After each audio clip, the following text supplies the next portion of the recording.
اعوذ باللہ من الشیطان الرجیم، بسم اللہ الرحمن الرحیم۔ آج ہم سورہ تکاثر پڑھیں گے، تو آغاز کرتے ہیں۔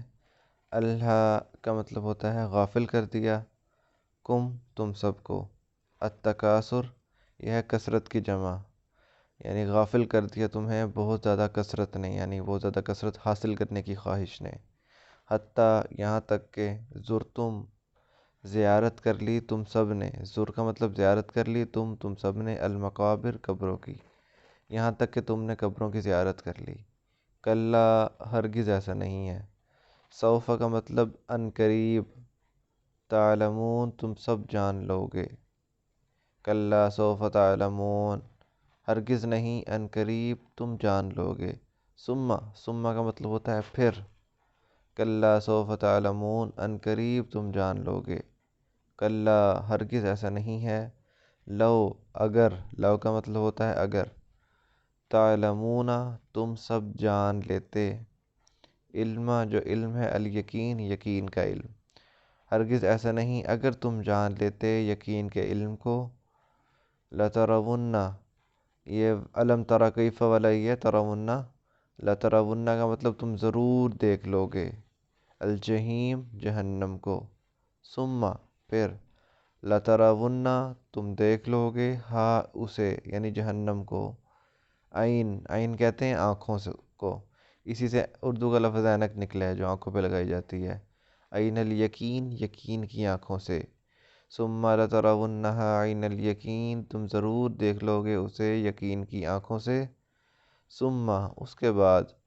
لتسألن یہ ہے پیسیو وائس، تم ضرور سوال کیے جاؤ گے، سأل یسألو سوال کرنا، لتسألن تم ضرور سوال کیے جاؤ گے، یومئذ اس دن، ان کا مطلب ہوتا ہے کے بارے میں، عن النعیم نعیم نعمتوں کی جمع ہے، ثم لتسألن یومئذ عن النعیم اس دن تم ضرور سوال کیے جاؤ گے نعمتوں کے بارے میں۔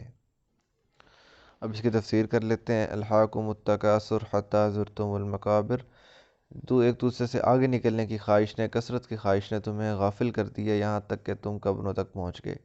اب یہاں پہ یہ نہیں بتایا کہ کس چیز کی کثرت نے کس چیز سے غافل کر دیا، تو اس کا مطلب بہت وسیع ہو جاتا ہے کہ کوئی بھی چیز ہے، مال و دولت کی خواہش ہے، اولاد کی، زمین کی، جائیداد کی، کسی چیز کی بھی خواہش ہے، اس نے تمہیں غافل کر دیا، کس چیز سے؟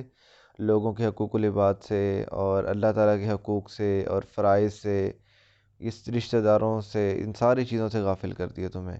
اور صرف غافل ہی نہیں کر دیا، تم کثرت سے حاصل کرنے کی خواہش میں سب سے پہلے تو ایک دوسرے سے زیادہ حاصل کرنے کی خواہش کرتے ہو، پھر اس کے لیے مقابلہ بازی کرتے ہو، اور جب زیادہ حاصل ہو جائے تو فخر بھی کرتے ہو۔ حالانکہ مال و دولت زیادہ حاصل ہو جانا کوئی بڑی بات نہیں ہے، کیونکہ اللہ تعالیٰ نے آگے بتا دیا نا، کلا سوف تعلمون ان قریب تم جان لو گے کہ جو بھی چیزیں تم اکٹھی کر رہی ہے تمہارے کسی کام کی نہیں ہے۔ تمہیں اس بات کی فکر ہے کہ معیار زندگی کتنا بلند ہو رہا ہے، اس بات کی بالکل فکر نہیں ہے کہ اخلاقیات کتنی گر رہی ہیں۔ مال و دولت حاصل کرنے کی تو فکر ہے، مگر اس چیز کی بالکل فکر نہیں ہے کہ کہاں سے حاصل کر رہے ہو، کس ذریعے سے، اور کس ذریعے پہ خرچ کر رہے ہو۔ یہ بھی آگے آتا ہے، کلا سوف تعلمون ان قریب تم جان لو گے، ثم پھر، کلا ہرگز ایسا نہیں ہے، سوف تعلمون ان قریب تم جان لو گے، کلا لو تعلمون علم الیقین، علم یقین کسے کہتے ہیں؟ وہ جو بندہ اپنی آنکھوں سے دیکھ لے اسے علم الیقین کہتے ہیں۔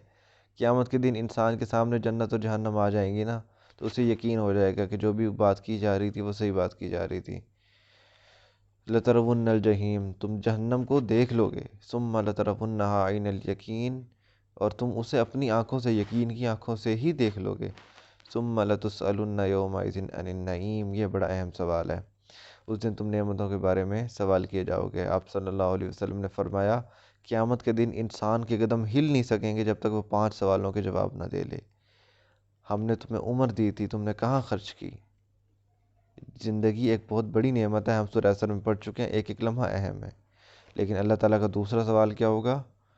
جوانی دی تھی، میں نے جوانی کہاں پہ خرچ کی؟ جب تم میں سب سے زیادہ جسمانی طاقت تھی، چلتے تھے تو زمین پہ پاؤں زور سے مار کے چلتے تھے، سوچیں امنگیں تمہاری بہت زیادہ تھی، خواہشات لمبی لمبی تھی، ایسے موقع پہ میرے لیے تم نے کیا کیا؟